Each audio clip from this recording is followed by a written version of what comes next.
Pemirsa, 8 partai politik menyatakan menolak wacana pemilu menggunakan sistem proporsional tertutup, sementara PDIP mendukung proporsional tertutup. Apa alasan masing-masing partai? Kita akan membahasnya bersama dengan politikus PDI Perjuangan Andreas Hugo Pareira dan ada politikus Partai Demokrat Andi Malarangeng. Bang Andi, Bang Andre, apa kabar? Selamat malam. Selamat malam, Kevin. Selamat malam, Bung Andi. Bung Andreas. Saya akan langsung ke Bang Andreas dulu. Bang Andreas, PDIP menjadi satu-satunya partai yang menginginkan sistem proporsional tertutup. Kenapa PDIP ngotot maunya tertutup, Bang Andreas? PDI Perjuangan sejak Kongres ketiga itu memang memutuskan untuk memperjuangkan supaya pelaksanaan pemilu itu dengan sistem proporsional tertutup, dan itu adalah keputusan Kongres gitu. Dan di dalam perjalanan pembahasan rencana untuk pembahasan revisi undang-undang pemilu, seingat saya memang ada beberapa partai memang di samping PDI Perjuangan juga ketika itu ada Partai Golkar, juga ada PKS. Tapi memang revisi itu tidak pernah atau belum pernah terjadi gitu. Dan periode yang ini tidak dilakukan revisi. Gitu. Dan apa yang terjadi sekarang itu adalah GR atau judicial review yang dilakukan oleh masyarakat, 5 atau 6 orang kalau tidak salah, termasuk di dalamnya itu ada kader PDI Perjuangan, ada kader Nasdem juga yang ikut mengusulkan GR tersebut, mengajukan GR tersebut, dan PDI Perjuangan konsisten dengan mendukung untuk proses perubahan ini sehingga menjadi proporsional tertutup. Jadi ini soal sikap yang kami punya dari dulu, dan kita melihat karena memang sistem pemilu dengan sistem pemilu proporsional tertutup ini memang pertama untuk pembangunan institutional building dari partai itu akan lebih menguat, karena memang kita mempersiapkan kader.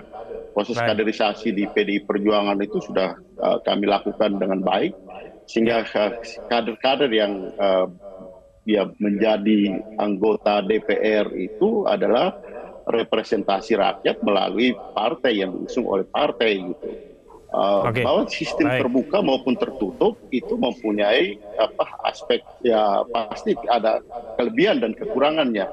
Tapi bagaimana sistem itu sesuai dengan Undang-Undang Dasar 1945, dan saya kira di situ ruang pembicaraan tentang proporsional tertutup itu dan sangat-sangat mungkin, karena kalau kita baca kembali di pasal 22E Undang-Undang Dasar 45 yang diamandemen di pasal 22E ayat 3, peserta pemilu itu adalah partai politik.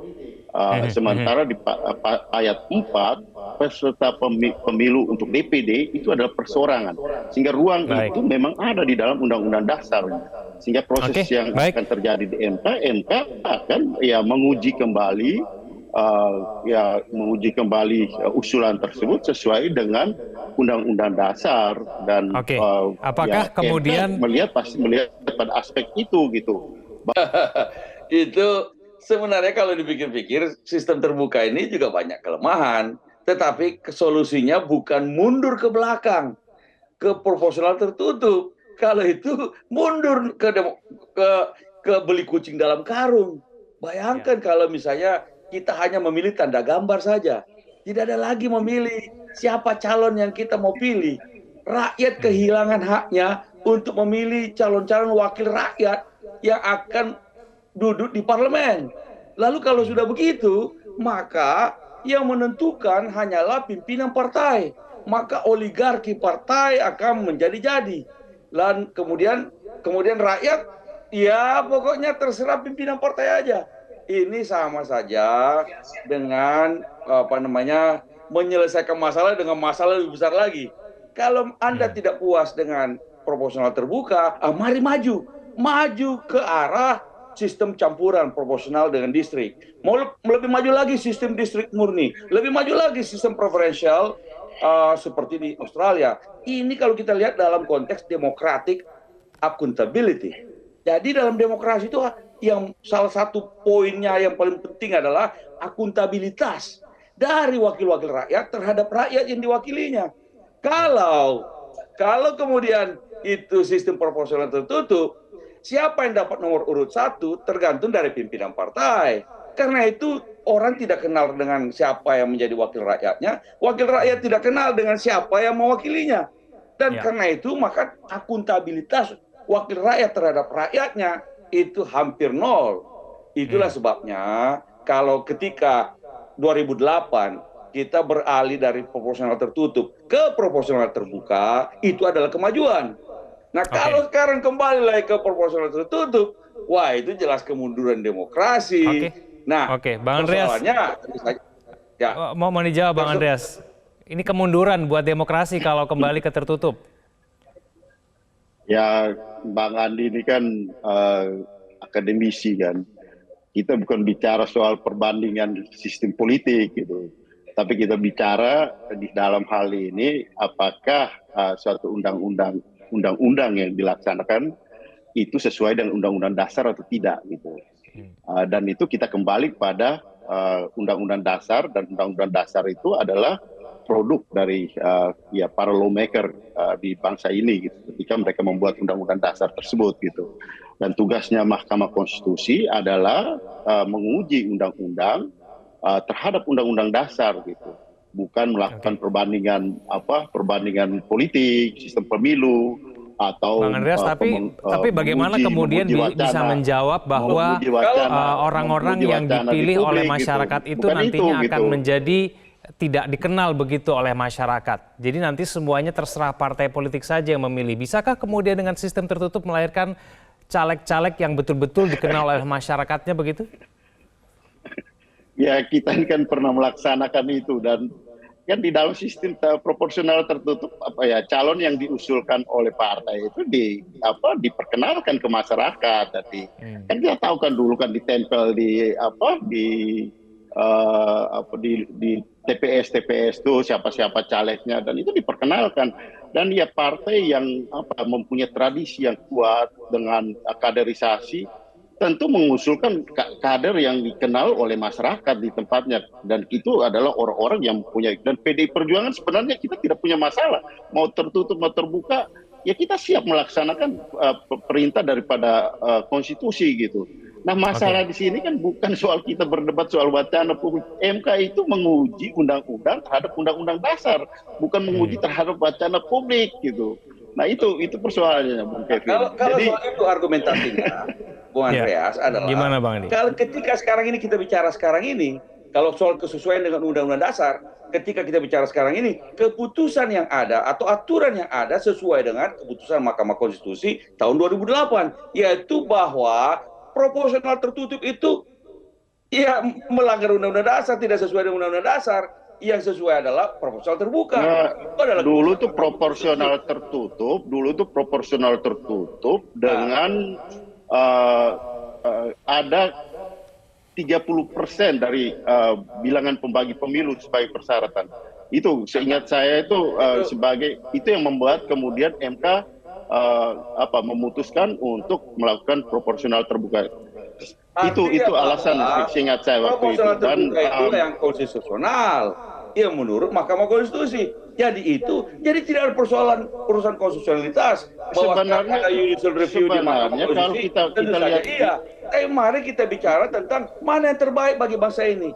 Kita bicara tentang democratic accountability, akuntabilitas demokrasi.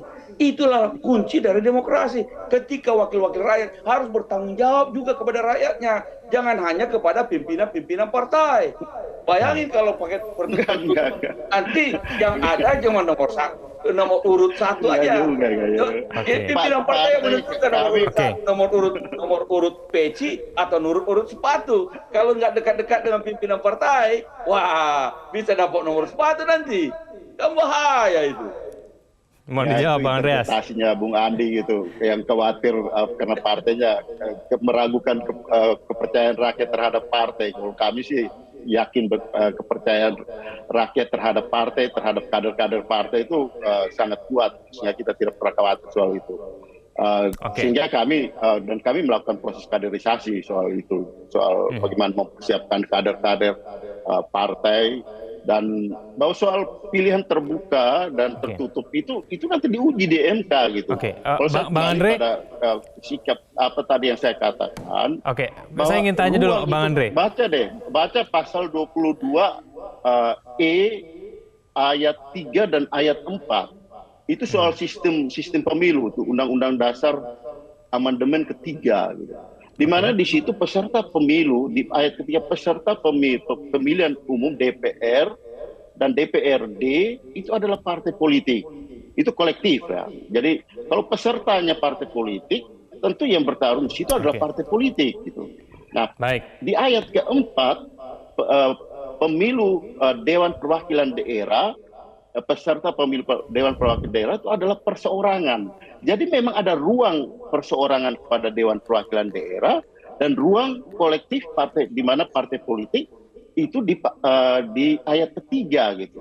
Sehingga memang disiapkan ada wilayah. Waktu kita sangat terbatas. Dan wilayah kesempatan terakhir politik, saya berikan gitu kepada Bang Andi, singkat saja Bang Andi, tanggapan Anda bagaimana? Jadi justru kalau partai politik itu di semua negara, partai politik yang demokratis, kecuali negara-negara kecil itu partai politik yang menjadi peserta pemilu. Kemudian partai politik ini menyiapkan kader-kadernya untuk kemudian dicalonkan sebagai calon legislator.